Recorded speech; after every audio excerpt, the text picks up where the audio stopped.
Hi, I am Payal Mazumdar from Lexis and Company. Today we talk about the topic of elements of crime. The main criminal laws in India include the IPC, Indian Evidence, and the CPC and the CRPC, etc. People often refers to these three are main general laws. Apart from these three laws, we also have other laws that relate to specific kinds of offences. For example, the Prevention of Money Laundering Act deals with particular financial crime.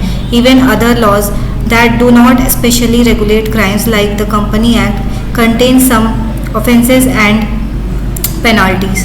The most important thing common in all these laws is the that contain certain basic elements. The following elements are accused person, second is mens rea, third is actus rea, and fourth is injury.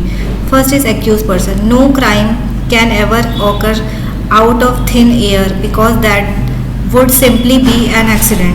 In order to constitute a crime, it is important for somebody to commit it.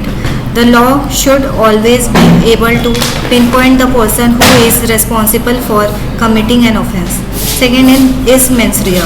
A mere person will never commit a crime unless he possesses some intention to commit it. The law generally refers to the intention as mens rea, which means a guilty mind. Third is actus rea. Actus rea talks about merely possessing a guilty mind and thinking of committing a crime is not enough.